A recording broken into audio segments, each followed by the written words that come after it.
Hello friends, welcome to this video lecture. मैं हूं आपका दोस्त सी सतीश अनेजा।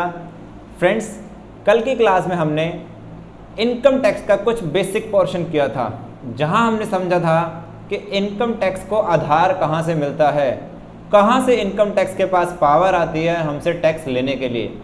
तो वो छोटी छोटी बातें, साथ ही साथ फाइनेंस विभाग जो आपका वित्त विभाग है वो कैसे काम करने की प्रक्रिया है, क्या उसमें काम होता है, तो वो हमने कुछ समझने की कोशिश की।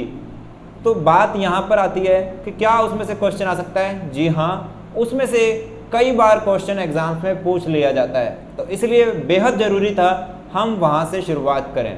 अच्छा, तो अब हम आगे की श्रृंखला में बढ़ते हैं। आगे की सीरीज में बढ़ते समय हमें कुछ चीज़ें और समझनी है। इनकम टैक्स में बेसिक स्ट्रक्चर को समझ रहे हैं हम। कल हमने संविधान के तौर पर, गवर्नमेंट के तौर पर समझा कि इसका स्ट्रक्चर कैसे हो सकता है। अब हम आगे बात करते हैं कि सरकार जो अपनी टैक्स लेती है। अब सबसे पहले तो ये ध्यान रखना है कि इनकम टैक्स केंद्र सरकार लेती है। जो केंद्र सरकार हमसे टैक्स लेती है वो कैसे ले सकती है, यानी कि टैक्स का लेवी कैसे होता है। कल भी मैं आपसे बात करना चाह रहा था। टैक्स का लेवी, वर्ड है लेवी, ठीक है जी। उद्ग्रहण, ये कैसे होता है? उद्ग्रहण मतलब जो हमारा सेक्शन 4 है, जो हमारा सेक्शन 4 है वो क्या ऐसी बात बोलता है, क्या ऐसी प्रक्रिया अपनाने के लिए बोलता है जिसके थ्रू हम इनकम टैक्स लगा पाएंगे। तो फ्रेंड्स, अब हम उस प्रक्रिया को समझते हैं कि धारा 4 जो इनकम टैक्स की है वो हमसे क्या कहती है। धारा 4 या सेक्शन 4 क्या बोलता है? वो बोलता है कि इनकम टैक्स, गाइस ध्यान से सुनिएगा, इनकम टैक्स लिया जाएगा इनकम के ऊपर। एक वर्ड ध्यान रखिए, किसके ऊपर? इनकम के ऊपर। कौन सी इनकम के ऊपर? प्रीवियस ईयर की इनकम के ऊपर। गाइस वर्ड्स का ध्यान रखिए, प्रीवियस ईयर की इनकम के ऊपर लिया जाएगा। उसके बाद आता है किससे लिया जाएगा, तो ये कहता है पर्सन से लिया जाएगा, PRSON।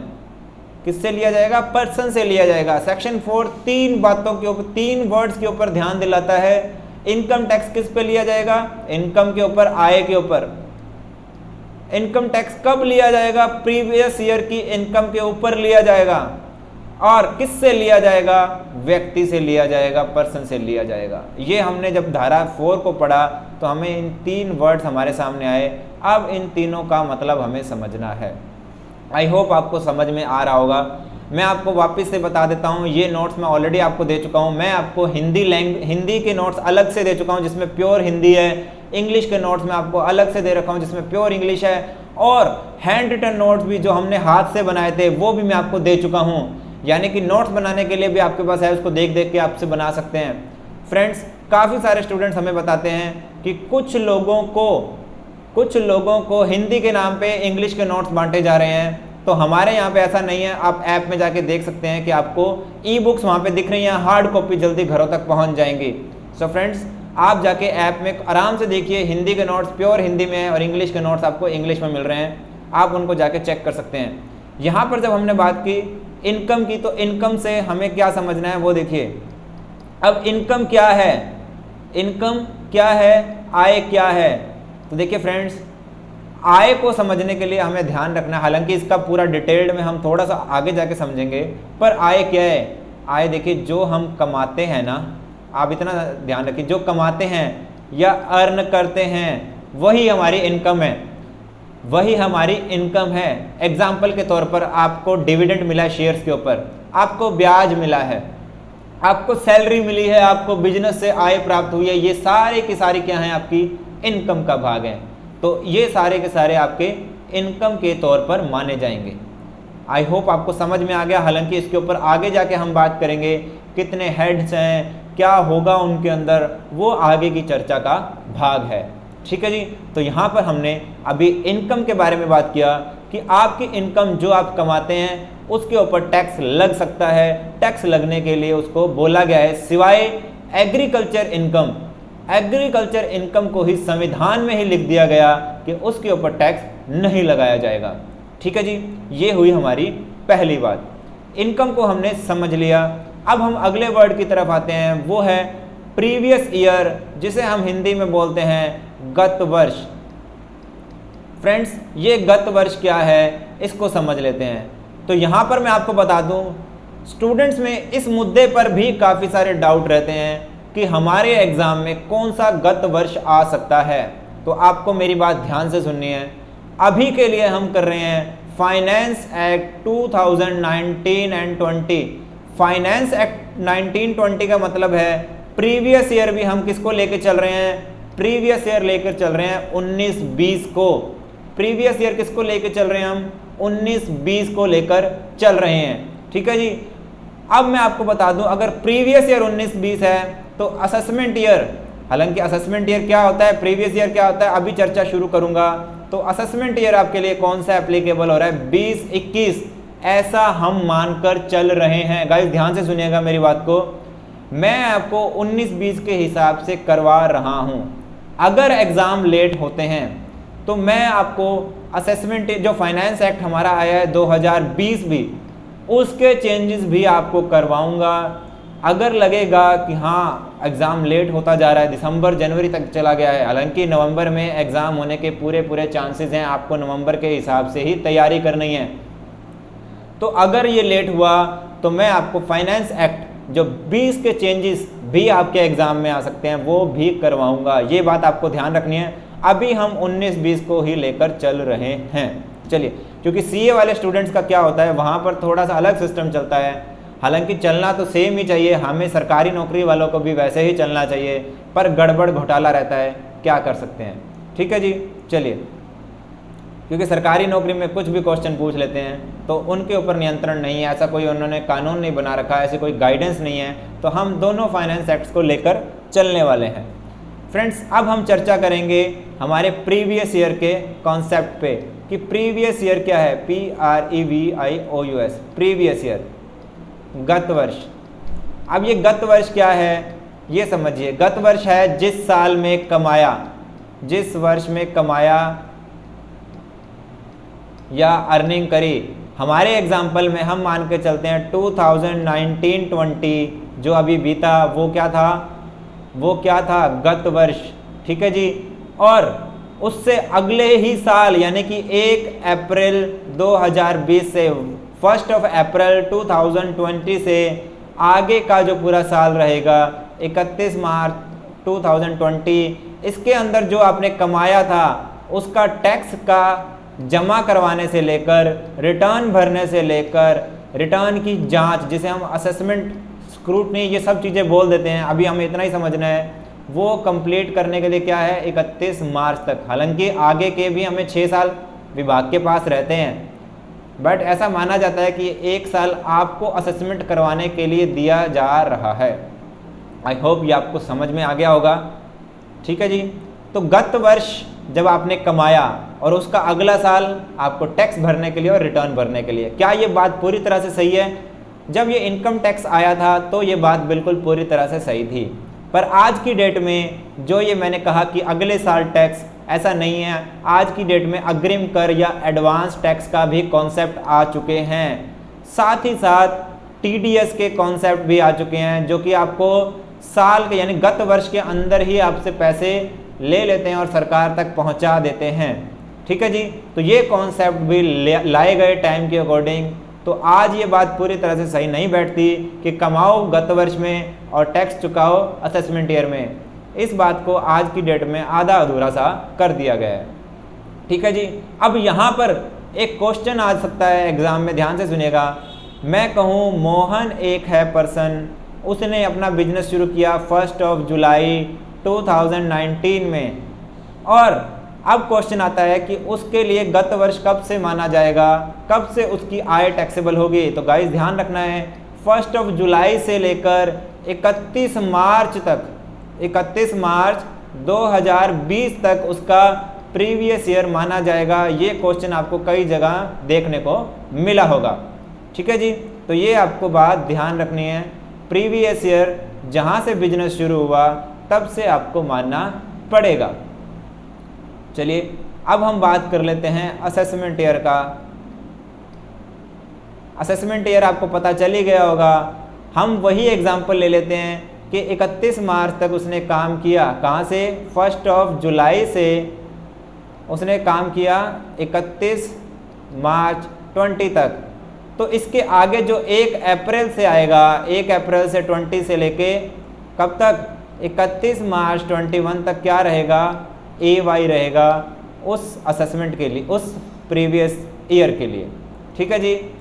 तो फ्रेंड्स असेसमेंट ईयर यानी कि उसका अगला साल जब हम ये सारी कार्यवाही करेंगे। अभी तक हमने क्या क्या समझ लिया, हमने इनकम को समझा, हमने प्रीवियस ईयर को समझा। प्रीवियस ईयर की कहानी असेसमेंट ईयर की कहानी से अलग नहीं हो सकती, इसलिए हमने असेसमेंट ईयर यानी कि निर्धारण वर्ष को भी समझ लिया। ठीक है जी, गत वर्ष के साथ हमने निर्धारण वर्ष को भी समझ लिया, यानी कि एक साल कमाओ दूसरे साल निर्धारण करवाओ। अब मैं जब आगे बढ़ता हूँ, आई होप ये आपने एग्जाम्पल साथ साथ लिख रहे होंगे। काम प्रीवियस ईयर में, प्रीवियस ईयर 12 महीने या उससे छोटा हो सकता है। एक वर्ड ध्यान रखिएगा, प्रीवियस ईयर 12 महीने से छोटा भी हो सकता है, पर असेसमेंट ईयर पूरे 12 महीने का ही रहेगा। अब जब हम आगे बढ़े तब हमें एक और डेफिनेशन को समझना है, जो कि है हमारे पर्सन की, जो कि है हमारे पास पर्सन की। अब ये जब पर्सन की डेफिनेशन को हम समझते हैं तो यहाँ पर काफ़ी सारे वर्ड्स, पर्सन को हम व्यक्ति बोलेंगे। पर्सन की डेफिनेशन में सबसे पहले आता है इंडिविजुअल, प्राकृतिक व्यक्ति। हिंदी में हमें लिखना है प्राकृतिक व्यक्ति। देखिए फ्रेंड्स, मैं अच्छे खासे रट्टे मार के आया हूँ हिंदी के शब्दों के, हिंदी के शब्द के मैं अच्छे खासे रट्टे मार के और सामने लिख के भी बैठा हूँ। ठीक है जी, इंडिविजुअल। दूसरा, क्योंकि क्या है कि पूरा स्टडी हमारा इंग्लिश में हुआ है सीए के दौरान, तो इसलिए मैंने अपने वर्ड्स को इंग्लिश में ही समझा हुआ है, तो मैं हिंदी के वर्ड्स को अपने सामने लिख कर लाया हुआ हूँ। इंडिविजुअल के बाद आता है प्राकृतिक व्यक्ति जिसको हम बोलते हैं, उसके बाद आता है हमारा HUF। अच्छा, प्राकृतिक व्यक्ति को समझने के लिए जैसे आप, मैं, राम, श्याम, सोहन, मोहन, ये क्या है, सारे प्राकृतिक व्यक्ति भगवान ने बनाया ना हमें। HUF क्या है, Hindu undivided family, Hindu undivided family, अविभाजित परिवार, हिंदू अविभाजित परिवार। ये क्या कहानी है, देखिए हिंदुओं में एक परंपरा है, यहाँ पर बड़े बड़े परिवार रहने की एक परंपरा रही है शुरू से। तो हमारे यहाँ संविधान ने भी हिंदू अनडिवाइडेड फैमिली का कॉन्सेप्ट दिया, तो इसी के आधार पर मैं अपना एक अलग से व्यक्तिगत तरीके से भी रिटर्न फाइल कर सकता हूँ, टैक्स चुका सकता हूँ, और अपने परिवार का, यानी कि जब मैं या मेरी पत्नी और साथ में अगर एक बालक होने पर HUF का निर्माण अपने आप हो जाता है। पर इनकम टैक्स की नज़रों में हमें एक पैन कार्ड लेना होता है। जो बात मैं आपको बोल रहा हूँ, ये बात आपको बहुत कम जगहों पर मिलेगी। मैंने कहा मैं, मान लीजिए मैं, मेरी वाइफ, और जैसे ही एक बच्चे का जन्म होता है तो ये by default as per law क्या बन जाता है, ये आपका HUF बन जाता है। पर आपको इसके लिए एक पैन कार्ड भी अप्लाई करना पड़ता है, जिसके बाद आप क्या करते हैं, इनकम टैक्स में क्या बन जाते हैं, इनकम टैक्स का भाग बन जाते हैं। कानून की नज़रों में जब आप HUF एक्ट को पढ़ेंगे तब तो आपका निर्माण, आपका HUF बन चुका होता है जैसे ही एक बेबी का जन्म होता है। आई होप ये बात आपको क्लियर हो गई होगी। तो यहाँ पर मैंने आपको HUF समझाया, एक मिनट हम HUF को, तो यहाँ पर आपको समझ में आ गया होगा कि HUF क्या है। HUF के बाद जो थर्ड आता है वर्ड, वो है आता है आपका, एक मिनट मैं इसको सही कर लूँ, हिंदू अनडिवाइडेड फैमिली। HUF के बाद जो कॉन्सेप्ट आता है वो है आपका फर्म होती है आपकी पार्टनरशिप फर्म। पार्टनरशिप फर्म में आप जानते ही हैं, 2 या 2 और मोर पर्सन मिलकर क्या करते हैं, 2 और मोर पर्सन मिलकर आपकी फर्म का निर्माण करते हैं, फर्म को बनाते हैं। इसके बाद आता है, और ये आपस में एक ही उद्देश्य के लिए काम करने के लिए होते हैं, जो कि आप ऑलरेडी जानते हैं। फर्म के साथ आपको LLP भी जानना चाहिए। इनकम टैक्स की नज़रों में, गाइस ध्यान से सुनिएगा, इनकम टैक्स की नज़रों में फर्म और LLP दोनों हैं। वैसे ये LLP एक्ट 2008, ये शब्दों को आप ध्यान रखेंगे, क्वेश्चन कई बार पूछ लिया जाता है कि लिमिटेड लायबिलिटी पार्टनरशिप, सीमित दायित्व वाली साझेदारी को कब पास किया गया था, 2008 के एक्ट के तहत इसको बनाया गया था। इसका मुख्य उद्देश्य सिर्फ दायित्वों को सीमित करना था, जो कि पार्टनरशिप फर्म में नहीं हो सकते थे। तो दो इनकम टैक्स की नज़रों में दोनों का एक ही ट्रीटमेंट है। अच्छा सर, अब हम आगे बढ़ते हैं, हम बढ़ते हैं आगे कंपनीज की तरफ। ये भी पर्सन का भाग है, ये आप सभी जानते हैं। कंपनी क्या है? कंपनी एक्ट 2013 के अकॉर्डिंग, 2013 के अकॉर्डिंग कंपनीज कौन कौन सी हो सकती हैं? प्राइवेट, आगे बताएं पब्लिक, पब्लिक कोई आगे जाके लिस्टेड कंपनी बन जाती है, ठीक है। इसके साथ 1% कंपनी, ये 3 तरह की कंपनी का प्रावधान है। हालांकि इसके अलावा और कई तरह के नाम आ जाते हैं, पर उनको हम कंपनी एक्ट में जाके समझेंगे। वैसे आपको 3 ही तरह के समझने और कंपनी होती भी 3 ही है। इसके अलावा बहुत सारे वेरिएंट निकाल दिए गए कि हाँ एनजीओ के लिए अलग से सेक्शन 8 की कंपनी हो गई। उसके बाद जो पहले सेक्शन 25 होती थी 1956 एक्ट के तहत, वो 2008 में सेक्शन 8 के अंदर आ गई है, ठीक है जी। इसके अलावा डोरमेंट कंपनी आ गया, स्मॉल कंपनी आ गया, ये बहुत सारे आपको कॉन्सेप्ट और मिलेंगे। इसके बाद हम बात करते हैं, देखिए हमने कंपनी का बात कर लिया, फिर हमें बात करना है एओपी, एसोसिएशन ऑफ पर्सन, व्यक्तियों का समूह, व्यक्तियों का समूह। ये आपको मेरे हिंदी के नोट्स में मिल जाएगा, आपको घबराने का ज़रूरत नहीं है। एसोसिएशन ऑफ पर्सन क्या होता है? व्यक्तियों का समूह। ये क्या काम करते हैं? देखिए ये भी एक गिरोह है, एक समूह है जो कि क्या करता है, एक निश्चित उद्देश्य के लिए कार्य करने के लिए इकट्ठे होते हैं। तो ये क्या होते हैं? एओपी। अच्छा जी, उसके बाद आता है बीओआई, ये भी व्यक्ति की डेफिनेशन में कवर किया गया है, बॉडी ऑफ इंडिविजुअल्स। यहां पर मैं आपको एओपी और बीओआई में अंतर बता देता हूं। एओपी मतलब एसोसिएशन ऑफ पर्सन्स, एओपी मतलब एसोसिएशन ऑफ पर्सन, यानी कि ये क्या है? ये व्यक्तियों का समूह है जिसमें इंडिविजुअल भी है, एचएफ भी है, फर्म भी है, कंपनी भी है। पर बीओआई में आपको ध्यान रखना है, बॉडी ऑफ इंडिविजुअल ही है अकेला, ठीक है जी। ओके सर, अब आगे हम समझते हैं बीओआई के बाद क्या? बीओआई के बाद आता है आपका आर्टिफिशियल पर्सन आ जाते हैं, आपके आर्टिफिशियल पर्सन्स आ जाते हैं। जैसे मैंने कहा था ये प्राकृतिक व्यक्ति है, तो ये अप्राकृतिक व्यक्ति है जो कि इंडिविजुअल ना होकर इनको बनाया जाता है कानून की नज़रों में। उदाहरण के तौर पर आपके आ जाते हैं, जैसे कोई टेम्पल है, जैसे कोई टेम्पल है, साईं मंदिर, गुरुद्वारा बंगला साहिब वाला, शीशगंज गुरुद्वारा, काली माता मंदिर पटियाला में, तो अच्छा उज्जैन का महाकाल मंदिर, ठीक है। तो ये सारी चीज़ें क्या हैं? आपका आर्टिफिशियल पर्सन के कैटेगरी में आती हैं। इसके अलावा जो रह गया हमारा, वो रह गया लोकल बॉडीज़। अब ये लोकल बॉडीज़ क्या होता है? जो आपके नज़दीक की पंचायत ऑफिस हो गया ना, वो क्या लोकल बॉडीज़ हैं।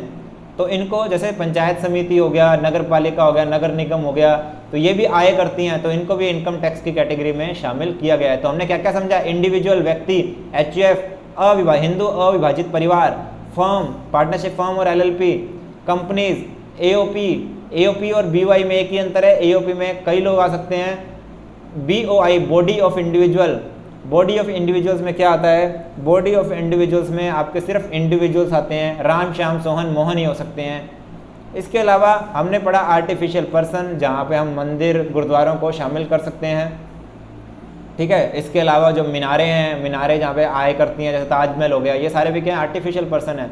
इसके अलावा आएगा लोकल बॉडीज़, लोकल बॉडी में आपकी नगर पालिका, पंचायत समिति, इस तरह की संस्थाएं आ जाती हैं। तो यहाँ पर हमने समझा कि पर्सन क्या है, तो हमने सेक्शन 4 को अच्छी तरह से समझ लिया है, जिसके तहत हमने इसको आगे पढ़ाई करी है। इसके बाद फ्रेंड्स अब हम शुरू करने वाले हैं बैक टू बैक जो वीडियोस देख रहे हैं, इसके बाद आपका एक दूसरा वीडियो भी थोड़ी देर में आपको मिलने वाला है, जहां हम इसके आगे की जर्नी समझने वाले हैं। तो इस वीडियो को आप देखिए, इसके बाद मैं आपको दूसरा वीडियो देने वाला हूं। Take care, bye bye. Channel को लाइक कीजिए, सब्सक्राइब कीजिए और अपने फ्रेंड्स को जरूर शेयर कीजिए, क्योंकि हम यहाँ पर बहुत अच्छी मेहनत कर रहे हैं।